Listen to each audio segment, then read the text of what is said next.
নমস্কার, কেমন আছেন সবাই? মিস্টার মিসেস দত্ত খুঁটিনাটি ব্লগে আপনাদের অনেক অনেক স্বাগত। এত রকমের সবজি দেখে আপনাদের কি রেসিপির কথা মাথায় আসছে বলুন তো? বিনস, গাজর, মটরশুঁটি, পালং শাক, ফুলকপি, এত সব সবজি দেখে আপনারা কি ভাবছেন আমি খিচুড়ি বানাবো? না, একদমই নয়।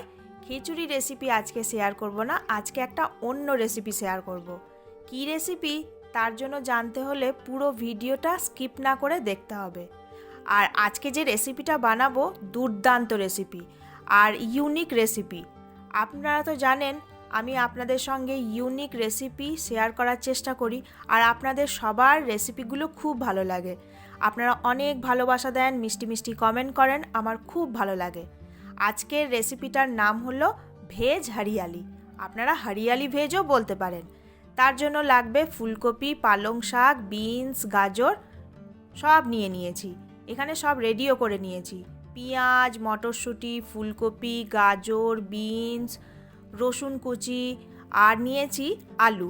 আপনারা তো জানেন আমি আলু খেতে বড্ড ভালোবাসি, তাই সবজির মধ্যে একটু আলু দিলে আমার খেতে বিশাল ভালো লাগে। আপনারা যদি চান আলুটাকে স্কিপ করতে পারেন, কিন্তু আলুটা দিলে সবজির মধ্যে খেতেও কিন্তু অসাধারণ লাগে। তো সব কিছু এখানে কেটে ধুয়ে ভালো করে পরিষ্কার করে নিয়েছি। আর এই রেসিপিটা আপনারা যদি চান নিরামিষও বানাতে পারেন। পেঁয়াজ রসুনটা বাদ দিয়ে শুধু আদা দিয়ে এই রেসিপিটা বানাতে পারেন। আমি প্রথমেই একটা ফ্রাই প্যান বসিয়ে দিয়েছি, জলটা ভালো করে গরম করে নিয়েছি। 1 চামচ চিনি দিয়ে দিলাম, আর দিয়ে দিলাম হাফ চামচ মতো গোটা জিরে, আর দিয়ে দিচ্ছি কয়েকটা কাঁচা লঙ্কা। এবার দিয়ে দেব পালং শাক। চিনি কেন দিলাম? কারণ পালং শাকের সবুজ রঙটা যেন একেবারে কালচে না ভাব চলে আসে, তার জন্যই দিয়ে দিয়েছি 1 চামচ মতো চিনি। আপনারাও যখন পালং শাক সেদ্ধ করবেন তখন অবশ্যই 1 চামচ চিনি দিয়ে দেবেন, তাহলে এই পালং শাকের রঙটা একেবারেই আলাদা হয়ে যাবে না। দেখতে পাচ্ছেন কত সুন্দর পালং শাকের রঙটা আছে, একেবারেই কিন্তু কালচে হয়নি, সবুজ ভাবটা কিন্তু রয়ে গেছে। এবার পালং শাকটাকে সেদ্ধ করে নিয়েছি, ঝুড়ির মধ্যে জলটা ঝরিয়ে নিলাম আর ওপর দিয়ে 1 গ্লাস ঠান্ডা জল দিয়ে পালং শাকে ঠান্ডা করে নিচ্ছি। কারণ মিক্সির মধ্যে এটাকে পেস্ট বানিয়ে নেব, আর ঠান্ডাও করে নিচ্ছি যাতে কালচে ভাব না চলে আসে। ফ্রাই প্যানের মধ্যে পরিমাণ মতো তেল দিয়েছি। এবার দিয়ে দিচ্ছি ফুলকপি। ফুলকপিগুলো হালকা করে ভেজে নেব। ফুলকপির মধ্যে কোনো রকম নুন হলুদ আমি দিইনি, হালকা তেলের মধ্যে নাড়াচাড়া করে ভেজে নিলেই কিন্তু ফুলকপিগুলো ভাজা হয়ে যাবে। আর দেখুন ভালো করে নাড়াচাড়া করে ফুলকপিগুলো ভেজে নিয়েছি। এবার একটা জায়গার মধ্যে ফুলকপিগুলো তুলে নেব।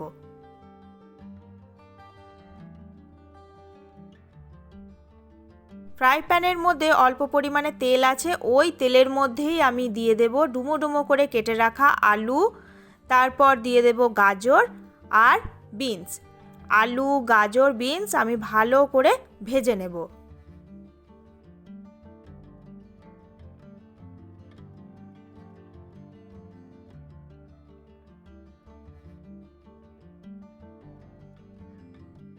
এদিকে আলু, গাজর, বিনস ভাজা হতে থাক, আর ততক্ষণ পালং শাকটা ঠান্ডা হয়ে গেছে। মিক্সিং জারের মধ্যে দিয়ে পালং শাকের পেস্টটা রেডি করে নিই।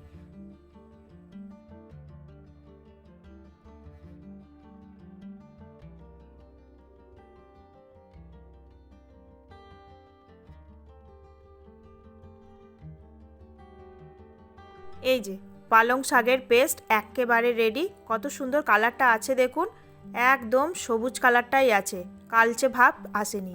আর এদিকে বেশ ভালো করে ভাজাও হয়ে গেছে, আলু, গাজর, বিনস সব কিছু ভালো করে ভাজা হয়ে গেছে। এবার আমি দিয়ে দিচ্ছি মটরশুঁটি।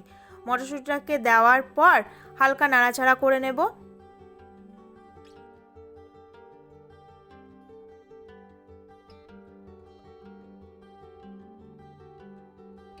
সব কিছু সবজি ভালোভাবে ভাজা হয়ে গেছে। সবজিগুলোকে এখানে তুলে রেখে দিচ্ছি। ফুলকপি, সবজি সব কিছু বেশ ভালো করে ভাজা হয়ে গেছে। এবার ফ্রাই প্যানের মধ্যে অল্প পরিমাণে তেল দিয়ে দেব।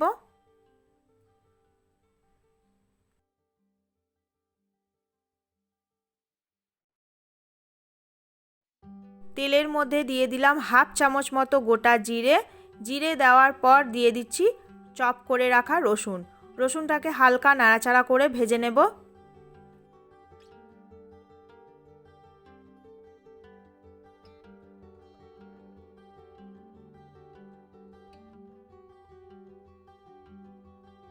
রসুনটা ভালো করে ভাজা হয়ে গেছে, এবার দিয়ে দিচ্ছি চপ করে রাখা পেঁয়াজ। পেঁয়াজটাকেও বেশ ভালো করে ভেজে নেব।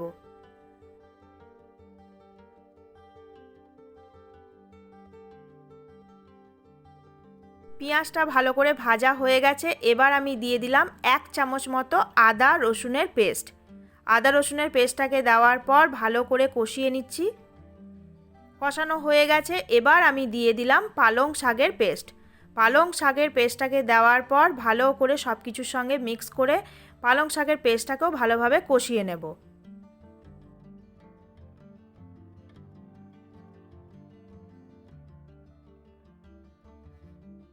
ভালো করে মিক্স করা হয়ে গেছে, এবার আমি দিয়ে দিচ্ছি স্বাদ মতো নুন আর একেবারে অল্প পরিমাণে দিয়ে দেব হলুদ। হলুদ গুঁড়ো দিয়ে ভালো করে সব কিছু আবারও মিক্স করে দেব।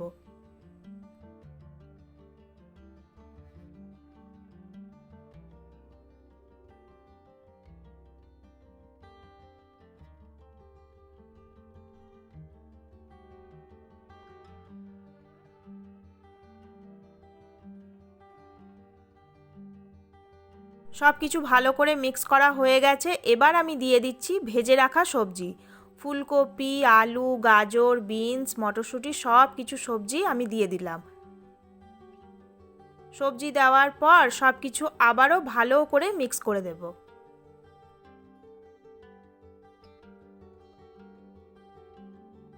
সবজির সঙ্গে ভালো করে মিক্স করে ঢাকা দিয়ে মোটামুটি 5 মিনিটের জন্য আরও সবজিগুলোকে ভালোভাবে সেদ্ধ করে নেব।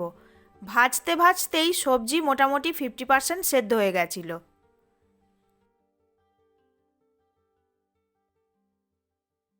5 মিনিট হয়ে গেছে, ঢাকাটা খুলে দিলাম। সব কিছু আরও একবার ভালো করে মিক্স করে দেব। আর গ্যাসের আঁচটাকে আমি একেবারে সিম করে রেখেছিলাম, তাই তলায় কিন্তু লেগে যায়নি। খুব ভালো করে মিক্স করে দিচ্ছি। মিক্স করে দেওয়ার পর আমি দিয়ে দেব 1 কাপ দুধ। আপনারা যদি দুধ না ইউজ করেন তাহলে এর মধ্যে ক্রিম দিতে পারেন। দুধ দেওয়ার পর ভালো করে আরও একবার মিক্স করে দিচ্ছি। আর কত সুন্দর কালারটা আসবে দেখুন। দুধ দেওয়ার পর সবজির কালারটা একেবারে চেঞ্জ হয়ে যাবে আর অসম্ভব খেতেও লাগবে। দুধ দেওয়ার পর আমি ভালো করে সব কিছু আরও একবার মিক্স করে দিয়েছি। আর পরিমাণ মতো অল্প পরিমাণে 1 কাপ মতো জল দিয়ে মোটামুটি আরও 5 মিনিটের জন্য সবজিটাকে ভালো করে ফুটিয়ে নেব। সবজি তো ভালোভাবে সেদ্ধ হয়েই গেছে, মোটামুটি আরও 5 মিনিট ভালো করে ফুটিয়ে নিলেই কিন্তু খুব সুন্দরভাবে রেডি হয়ে যাবে আজকের ভেজ হরিয়ালি। এখনও একটু ফাইনাল টাচ বাকি আছে, রেসিপিটা এখনও কমপ্লিট হয়নি। ওপর দিয়ে অল্প পরিমাণে কাসুরি মেথি ছড়িয়ে দিলেই কিন্তু একেবারে রেডি হয়ে যাবে আজকের ভেজ হরিয়ালি রেসিপি বা হরিয়ালি ভেজ রেসিপি। আপনাদের এই রেসিপিটা কেমন লাগলো অবশ্যই কমেন্টে জানাতে ভুলবেন না। যদি আপনাদের রেসিপিটা দেখতে দেখতে ভালো লেগে যায় তাহলে অবশ্যই একটা লাইক করবেন। আর চ্যানেলটা যদি সাবস্ক্রাইব না করা থাকে তাহলে প্লিজ সাবস্ক্রাইব করে নেবেন। সবাই খুব ভালো থাকবেন। এই রেসিপিটা ছোট বড় সবার খেতে কিন্তু খুব ভালো লাগবে। প্রচুর পরিমাণে সবজি আর শাক আছে, অল্প তেল মশলার রান্না, তাই সবাই এই রেসিপিটা একবার হলেও বাড়িতে বানাবেন। সবাই খুব ভালো থাকবেন, সুস্থ থাকবেন। টাটা।